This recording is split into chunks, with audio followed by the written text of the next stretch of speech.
Hello and welcome to Eastern Roman history. Irene Asenina Kantakouzene was the daughter of Andronicus Palaiologan Asen, a prince of Bulgaria, living in exile in the Eastern Roman Empire during the early 14th century. The young Irene likely grew up in Constantinople with her brothers John and Manuel Palaiologan Asen, who rose to high positions in the court of the Emperor Andronicus II. In circa AD 1318, she married John Kantakouzenos, who was about 23 years old at the time. John was an Eastern Roman aristocrat who had been raised as an only child by his widowed mother, Theodora. Theodora was admired for her prudence, judgment, resourcefulness, and political acumen. She probably arranged her son's marriage to Irene, and so would have sought out a woman whom was best suited to marry her son, a young man whom, though nobody knew it at the time, would one day rule the Eastern Roman Empire. Once married, Irene and John lived in Gallipoli on their extensive family estates. The Kantakouzenos family were vastly wealthy, and from surviving information we have some idea of the quantity of their assets. For example, Theodora and John Kantakouzenos owned livestock worth 1/3 of the annual budget of the empire of about 315,850 hyperpera, not to mention their movable wealth and property, which was considerable. Much of this fortune appears to have been amassed by Theodora. However, John was a mere courtier with a minor title, and so despite his wealth, he was otherwise unimportant. It was because of his lifelong friendship to Prince Andronicus Palaiologos, the grandson of the reigning Emperor Andronicus II, and his son and co-emperor Nicol IX, which allowed him to enter the political realm of the Byzantine Empire. Irene and John rose to great prominence because of the civil war between Andronicus II and his grandson Andronicus III. A family tragedy resulted in Prince Andronicus unwittingly killing his brother over their mutual affection for a lover. Nicol IX, who was ill, was heartbroken by the event and died soon after. Andronicus II then disowned Prince Andronicus for his heinous act. However, widespread discontent with the incompetent Andronicus II soon led to civil war, and Andronicus III was proclaimed emperor. Since John Kantakouzenos joined Andronicus III's cause, he left Irene in Gallipoli to manage his estates with his mother. The two emperors fought a civil war from AD 1321 to 1322, where the younger Andronicus proved the victor. When Andronicus III and John marshalled their forces to fight Andronicus II, Theodora and Irene both played their part during the civil war. When Andronicus III and John marshalled their forces to fight Andronicus II, Irene and her mother-in-law were left in command of the city of Didymotikon, the headquarters of John Kantakouzenos. Theodora was so wealthy that she paid for Andronicus III's army on his behalf because he was unable to pay them himself. Once the first part of the civil war was over, the two Andronikoi ruled the empire together, with John Kantakouzenos being appointed Megas Domestikos, the commander-in-chief for both emperors. He spent these uneasy years successfully defeating foreign incursions. In 1327, the civil war resumed, and on the 29th of May the following year, Andronicus III captured Constantinople and deposed his grandfather, ending the period of civil strife. John was offered the position of co-emperor, but he declined and remained Megas Domestikos. In 1341, Andronicus III died and was succeeded by his son John V. It was assumed that, as his best friend and chief minister, John Kantakouzenos should act as regent. However, the new emperor's mother, Anna of Savoy, mistrusted John Kantakouzenos. Her suspicions were preyed upon by the ambitious Alexios Apoukokos and the wily patriarch John Kallikas, leading to another civil war over the regency of the young emperor. The civil war began when John Kantakouzenos led his army out of Constantinople to campaign against the Latin princes of southern Greece. His enemies in Constantinople declared him a traitor. In October, Kantakouzenos' troops proclaimed him Emperor John VI. Irene, by proxy, was now an empress through her husband's actions. John VI's headquarters was his family home in Didymotikon. He entrusted Irene with the defence of this city while he conducted the civil war. When he left on campaign in AD 1341, she would not see her husband again for 2 years. All the while, she successfully defended Didymotikon from all attacks, even when her husband's cause looked utterly hopeless. By 1341, Irene had given birth to 6 children. The 2 eldest sons, Matthew and Manuel, went with their father on campaign to Thessalonica and then Serbia.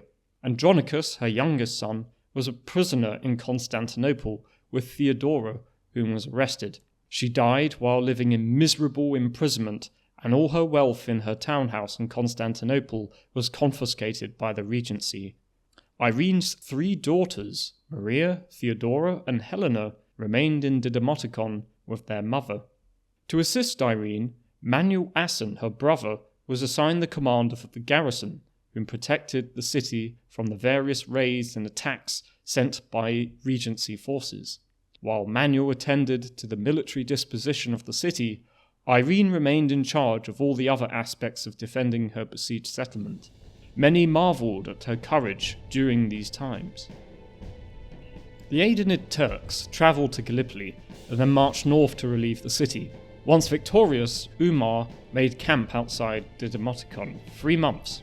Irene provisioned the Turks with food and clothing during the winter, while they pillaged the lands loyal to the regency in Thrace. Umar eventually left to secure his emirate from attack 6 months later, but had prevented Didymotikon from falling to the enemy. Finally, in the winter of AD 1343, John VI managed to break through to Didymotikon. John VI started to gain the upper hand in the civil war and was formally crowned as emperor by the Patriarch of Jerusalem on the 21st of May 1346 in Adrianople. John Kantakouzenos, following tradition, then crowned Irene as Augusta. Irene was next heard of attending the wedding of her daughter Theodora to the Ottoman Emir Orhan, who replaced Umar as John VI's chief ally during the civil war. In February 1347, John Kantakouzenos finally entered Constantinople. He became senior emperor with John V as his co-emperor.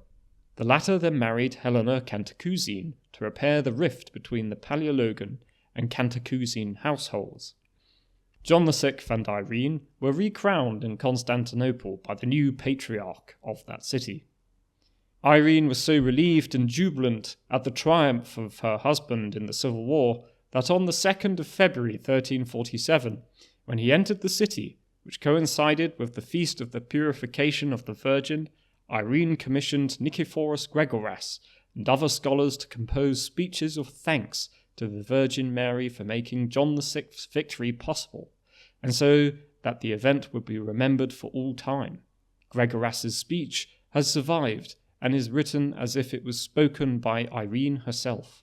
In the speech, she hailed the day of her husband's victory as a sweet spring after the long winter of her tearful melancholy. During his absence, she could not do anything other than mourn the fate of her children in captivity or who roamed lost in an alien land. The intercession of the Virgin transformed her winter into spring and sadness into joy.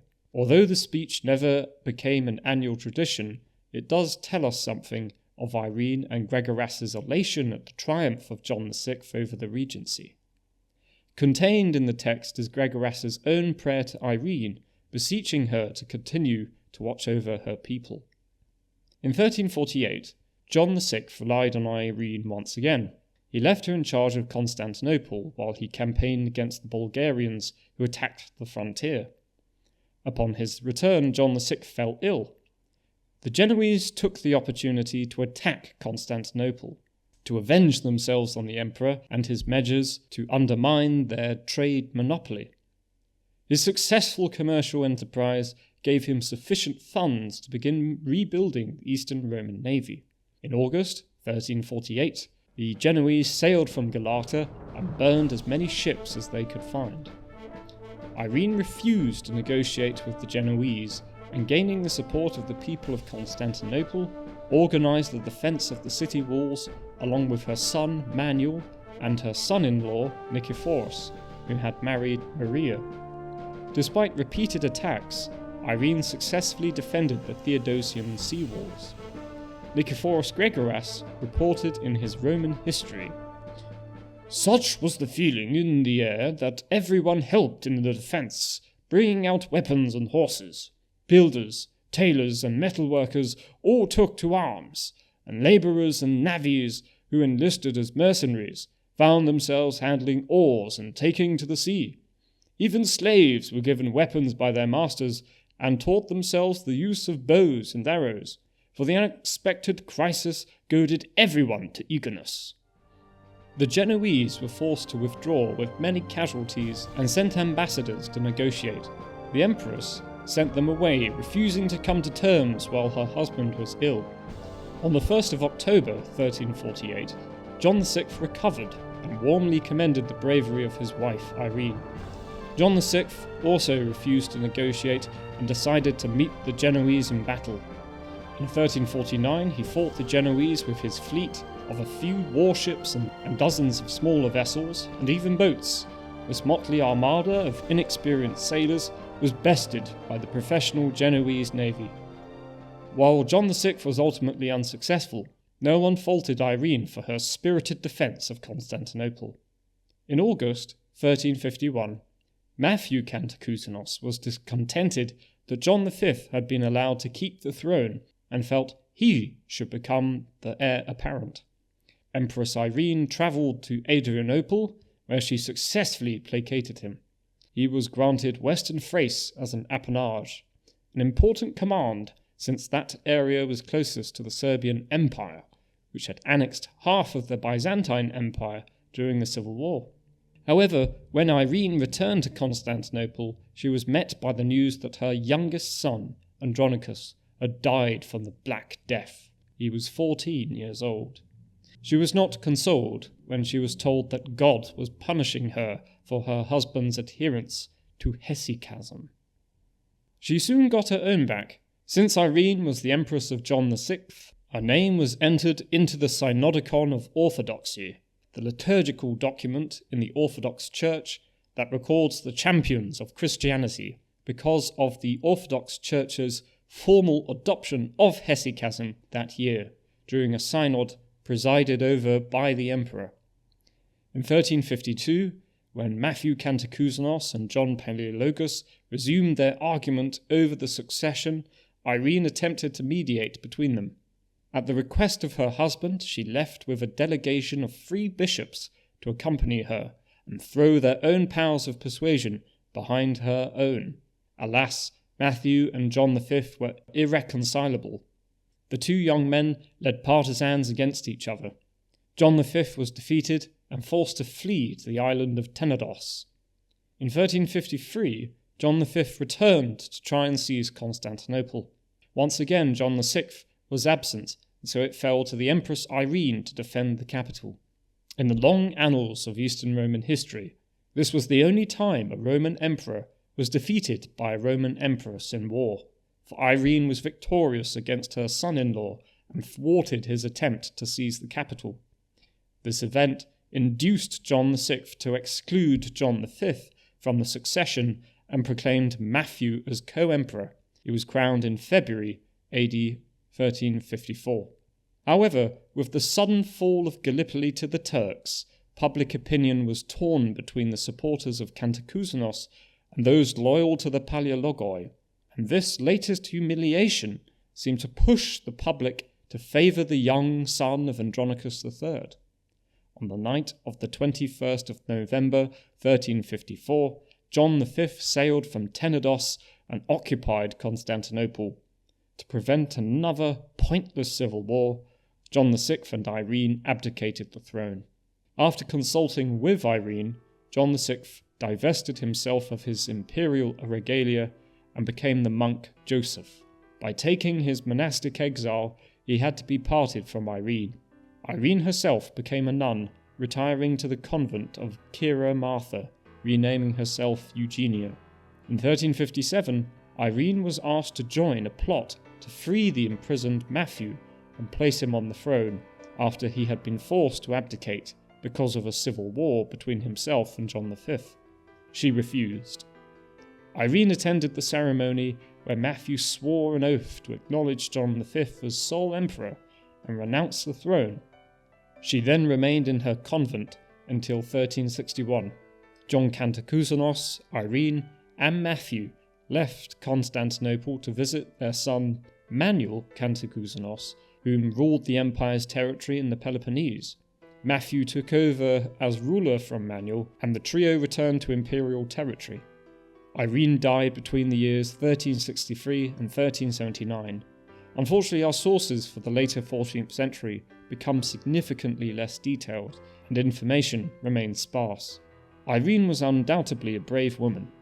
Utterly loyal to her husband and his decisions, John Kantakouzenos himself wrote of her in his history that she had every virtue of a man, and that she possessed talents and intelligence greater than any other woman.